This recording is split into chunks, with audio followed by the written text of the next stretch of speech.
In this lecture, we continue on with our social psychology studies. We're going to be looking at two of the most famous experiments in psychology, and these experiments have to do with the ideas of conformity and obedience. Next slide. Here's a question for your consideration. Imagine that you're with a group of 4 classmates who are talking about politics. Their comments are very hostile towards the political party that you favor. What would you do? When I ask this to my students, most of them say, "Oh, I would speak up for my point of view." Some people might say, "Well, I don't talk politics because I don't want to deal with conflict." But generally what I find is overall students say, "Yes, I would speak up for my point of view." And then I change the question. I ask them, imagine you're talking with a group of faculty, 4 faculty who are talking about politics. Their comments are very hostile towards the political party you favor. What would you do? What happens is that students tend to change their answers in response to this question. In fact, they shift towards the majority saying, "Well, I think I probably would keep quiet. I certainly wouldn't go against what the faculty are saying." Now, why would this be? Well, in part because you may be more comfortable with your classmates. There's not such a power differential with your classmates, and maybe you don't want your classmates' approval as much as you might want the approval of an instructor who's going to end up assigning you a grade. The point here is that depending on the situation, we may be likely to conform to what the people around us are doing. So let's go on to the next slide and look at some things that have been done, some studies that have been done regarding conformity.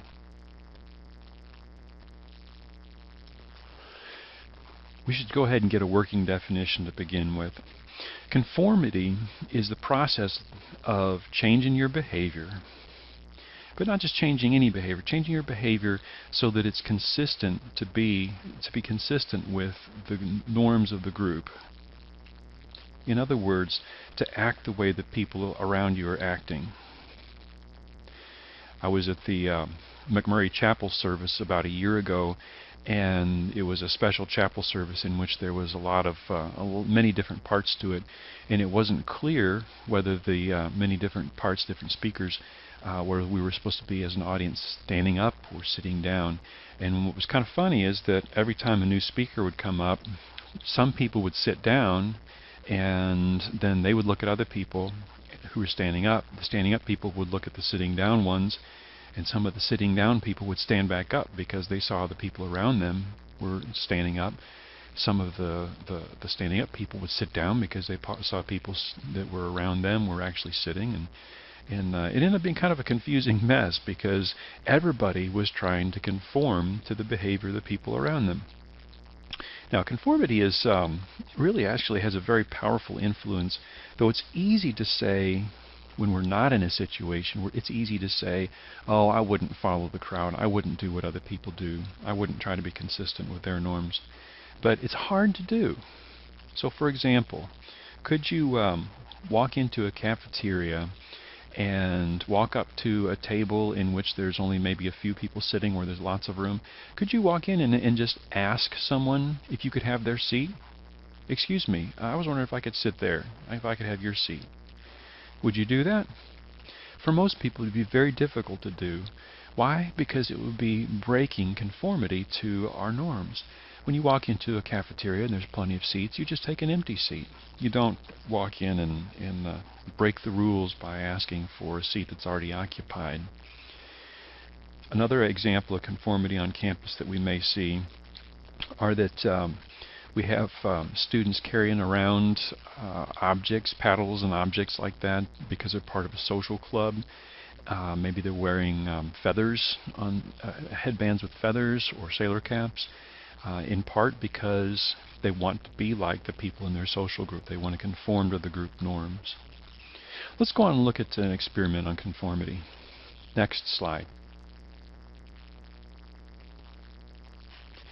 Take a look at these lines. On the left is a standard line. On the right are 3 comparison lines.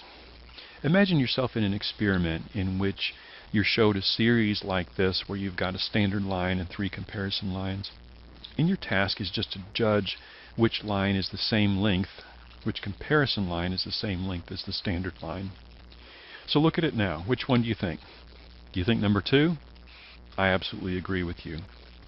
But what if you were in a study in which you were a part of a group and all of the group voted for a line different than the one that you saw as the correct one? What would you do? Would you stand up for your opinion? It's not a very big task, really, just to judge a line. It's not very meaningful. Would you stand up for your opinion, or would you follow the group example? This brings us to one of the most famous studies in psychology. Let's go on to the next slide. A famous study on conformity was done by Solomon Asch, a psychologist. The study was originally done in 1951, and many follow-up studies have been done since that time. Let's say that you were part of that study. You show up for the study, and the secretary tells you the experiment's about ready to start. Go on in. You walk into a room, and around the tables there are seated 6 other people, and slot number 6, there's a chair open, and so you take that chair. The study begins by the experimenter announcing that this is a study of visual perception, and all you have to do is look at a series of comparison lines and decide which comparison line is similar to the standard line. Does that sound familiar? Just like the task you saw on that previous slide. Okay, so this experimenter puts up a big card that has lines on it, and you take a look at it and you can see, for example, let's say that you see that number 2 is the correct line, and everybody, starting with subject number 1, goes around the table and says, it's line number 2, line number 2, line number 2. It gets to your point and you confidently say line number 2, and so forth. And that works fairly well for a couple of cards where you find that everybody is in agreement, but then suddenly you find that not everybody is in agreement.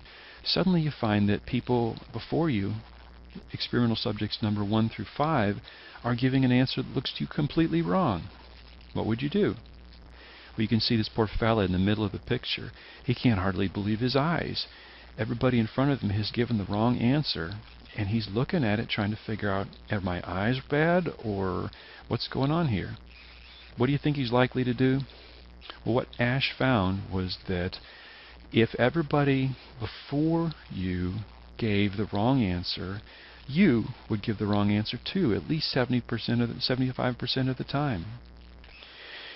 So you see, the people around the table were all people who worked for the experimenter, but unbeknownst to you, they were actually experimental workers, but they looked like they were experimental subjects, and so you thought that they were just the same as you.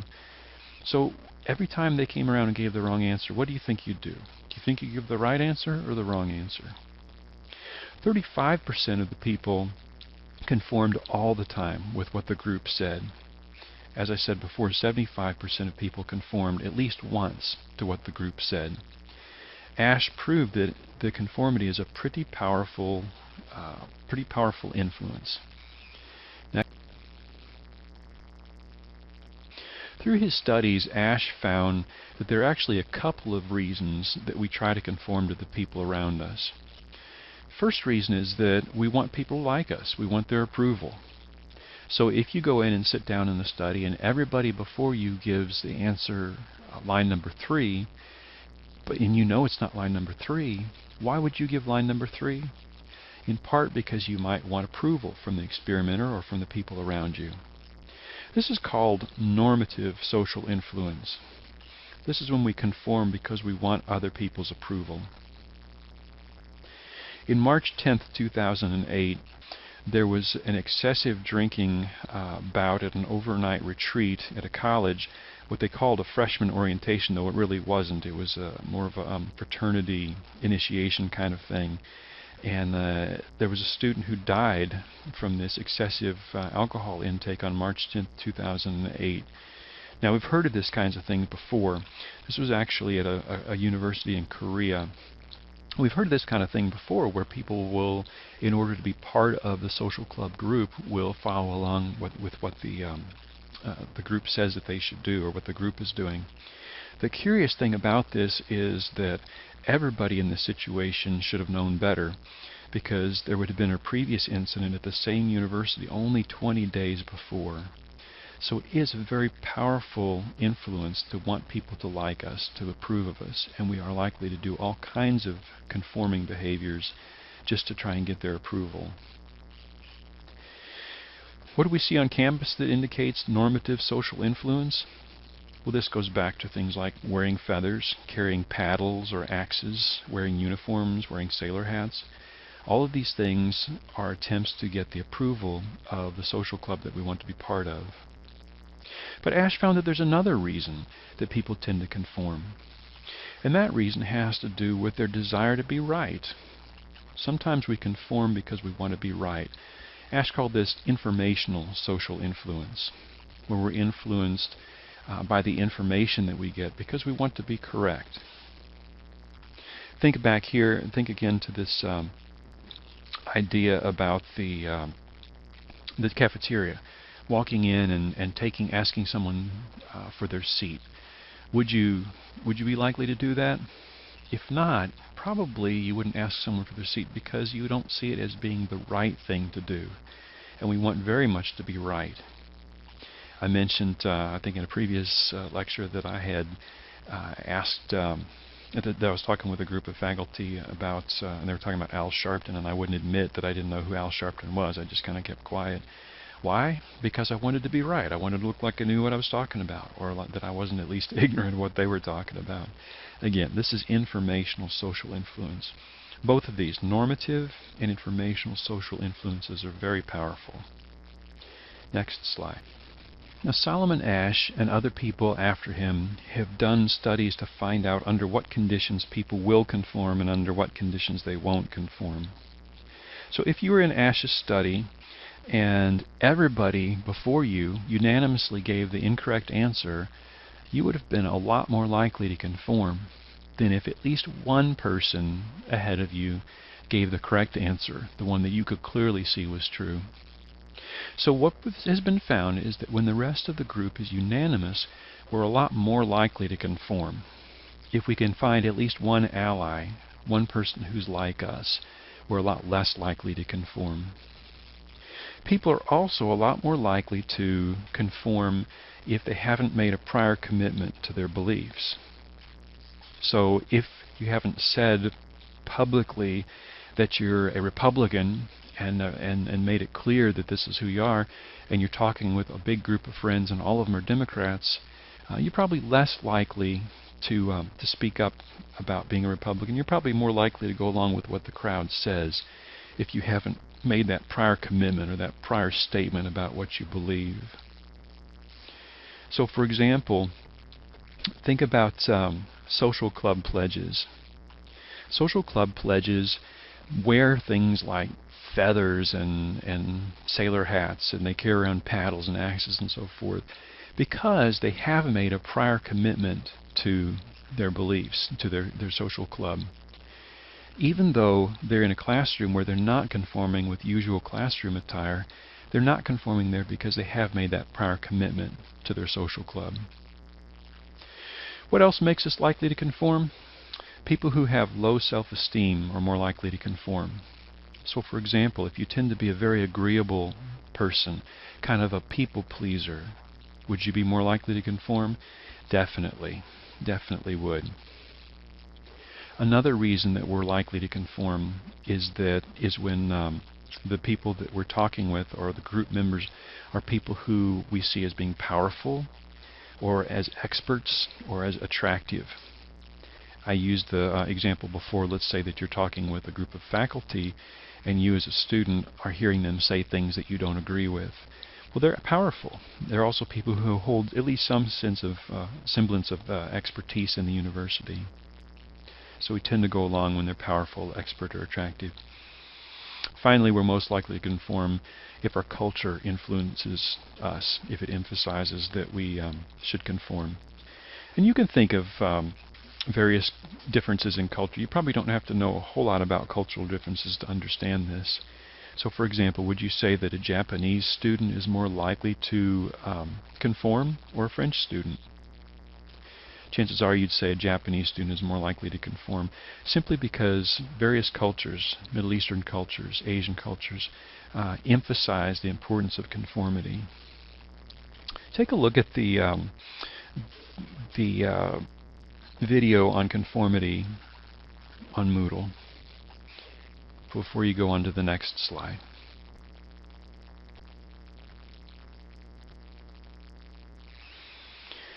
And here you've got an example of someone who's clearly not conforming.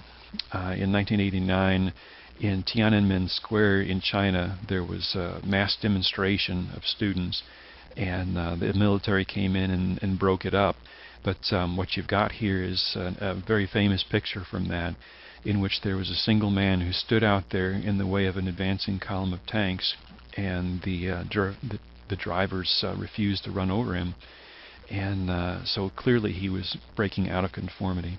So sometimes it's good to conform, sometimes it's not so good to conform. This may be an example of a good kind of conformity. Incidentally, there are no major sex differences that have been found with regard to conformity. Males and females are about equal in terms of their willingness to conform to the group around them. Next slide. Okay, we're going to change and talk about obedience now. Would you obey or disobey in these situations? Just write down your number for yourself. An email message tells you to forward it along to 10 other people. Would you obey or disobey? Certainly, probably, obey, probably disobey, certainly disobey. What would you write down? Chances are, like most people, you would rank this a 4, because you know that there's nobody going to come after you, nobody going to disapprove if you don't obey. How about this next one? A friend tells you to go to the store and buy some milk for her. Would you obey? When I ask my classes, usually I get mixed responses on this. Some people said certainly they'd do that. Other people, well, probably or maybe not. The third one, a janitor carrying a ladder down the hallway tells you to step aside so he can get through. Almost unanimously, people respond to this when I ask in class that they would certainly obey. Why? Because a janitor is someone who carries some authority. He works for the company or the university or the organization, wherever it is that you are. How about this next one? Your parent or spouse tells you to pick up a book from the library for him or her. Most people would say obey in this situation because there's some authority to the parent, or maybe some dedication to the spouse that accounts for the ability to want to obey. How about a professor tells you to leave your classroom during class? It may be easy to say that you would disobey, but most students would definitely obey in this situation. Next slide. A lifeguard at the swimming pool tells you that you cannot accompany your small child into the children's pool. What would you do? Most people would say they would disobey here. And in fact, I had a situation like this once where I had a lifeguard tell me I couldn't go with my child into the children's pool, and my child couldn't swim. I definitely disobeyed because the consequences of obeying would have been so extreme. How about the next one? A policeman who's pulled you over tells you to step out of your car. Regardless of whether it's legal or not for the policeman to say step out of the car, most people are going to obey because a policeman carries some authority with their uniform and with their position, paid position as a officer of the peace. A saleswoman on the telephone asks you to tell her your home address. Most people would certainly disobey, or probably disobey, because this person is distant. They don't have any great hold over you. You don't know them, they don't have a lot of authority, and they're also far away from you. A business advertisement you receive in the mail tells you to call a toll-free number to apply for that company's credit card. I've never heard anybody say obey to this one yet. They always say certainly disobey. Why? Because there's no accountability. What are they going to do if you don't? There's nobody that's going to bother you if you don't. Finally, a psychologist tells you to give a very strong electric shock to a man who says he has a weak heart. Would you do it? My guess is, like most people, you would say that you would certainly disobey. The interesting thing about this is one of the most famous studies in psychology, done by Stanley Milgram, tested exactly this thing, and what he found was that most people would certainly obey. Let's find out more about Milgram's study. Next. As we start to look at Milgram's studies, we need to go ahead and define obedience. Obedience is a bit different than conformity. Remember that conformity is changing your behavior to be more like the people around you.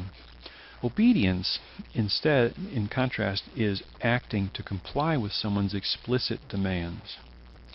So what we mean by explicit demands is they're telling you that you should do something. So obeying is complying with those explicit demands, usually someone who's in authority. So would this be an explicit demand? You need to have a better attitude about school, or you need to be a nicer person. Are those explicit? Not really. They're not very clearly defined. How about this? You need to study tonight. Is that an explicit demand? Yes, it is, because it says a very specific thing that you should do. Or you need to say hi to someone in your classes today. Is that explicit? Yes, it is, because it's a very clear, unambiguous demand.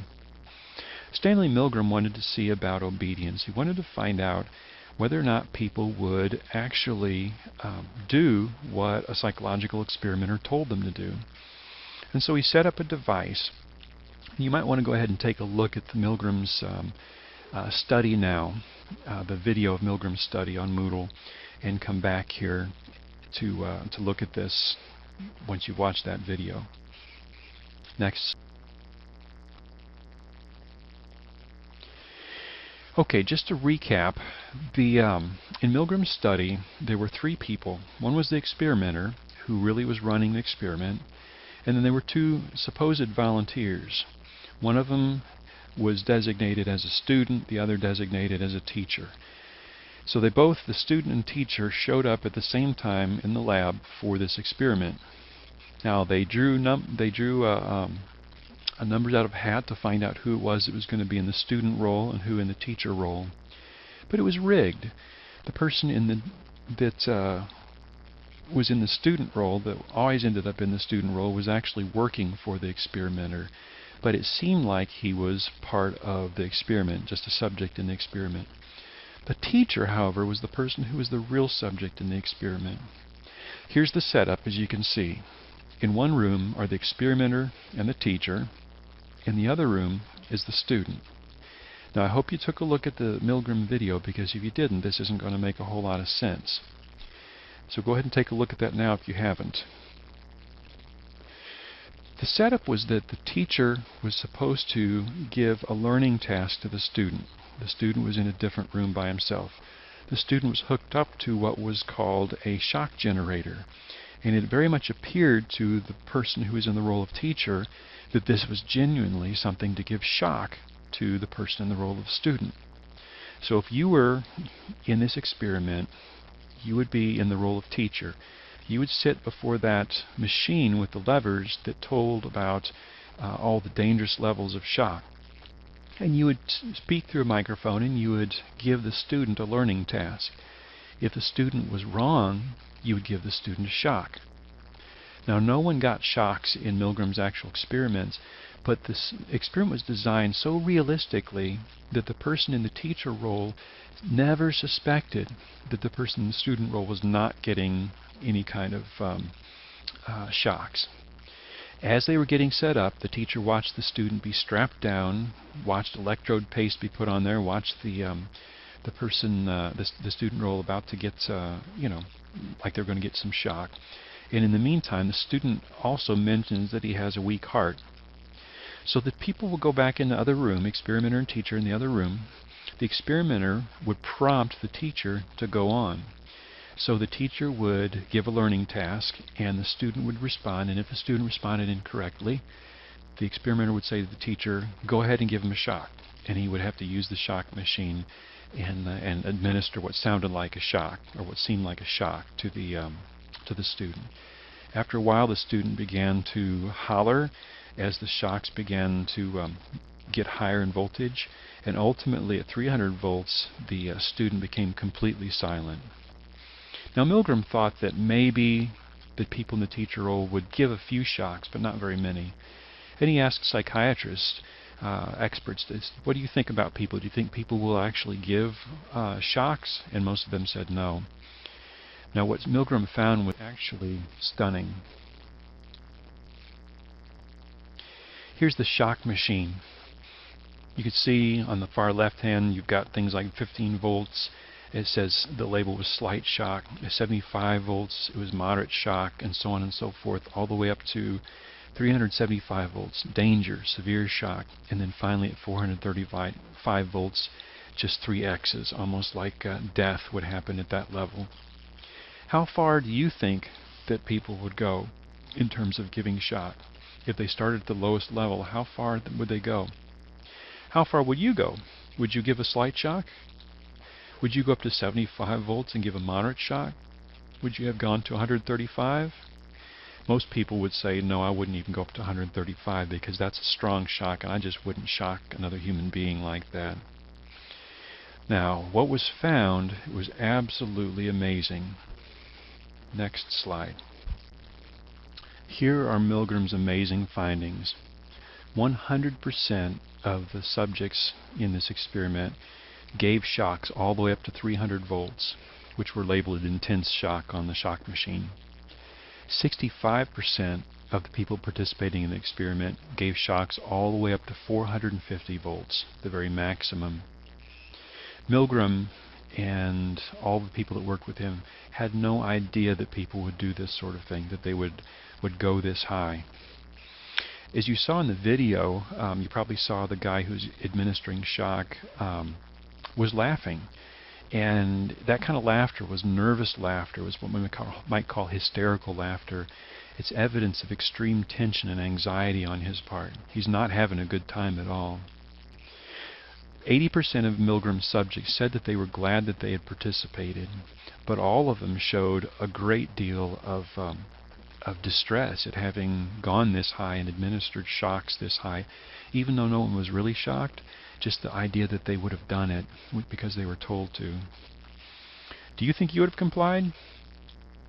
Well, Milgram did a variety of other studies to find out compliance with what the experimenter said, and he found several things that made a difference in terms of whether or not people obeyed. One was perceived authority.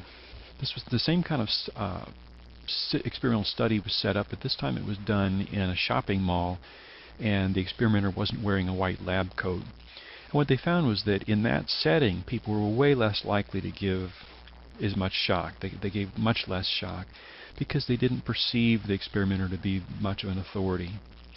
When the experiment was done at Yale University with the experimenter in a white lab coat, such as you saw in the video, then that was when the levels of obedience were the highest.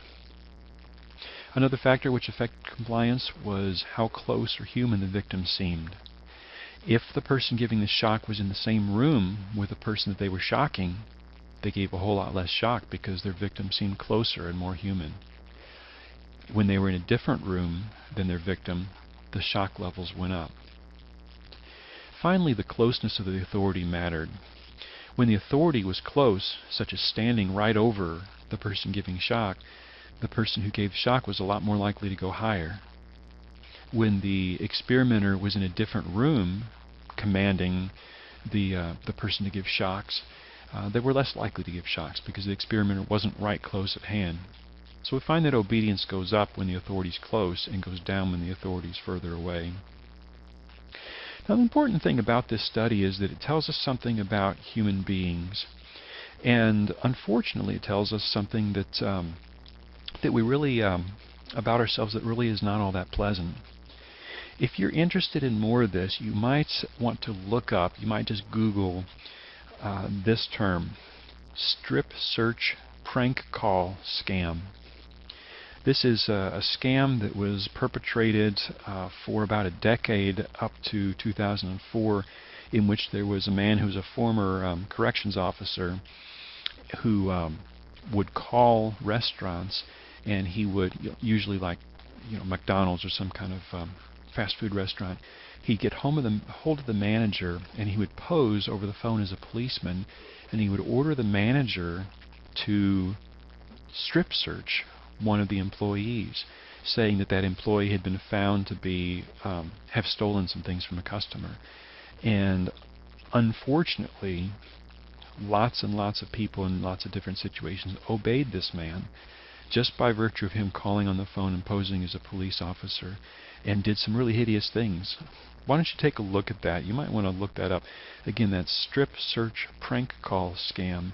And what you'll find is that it's hauntingly close to Milgram's obedience studies.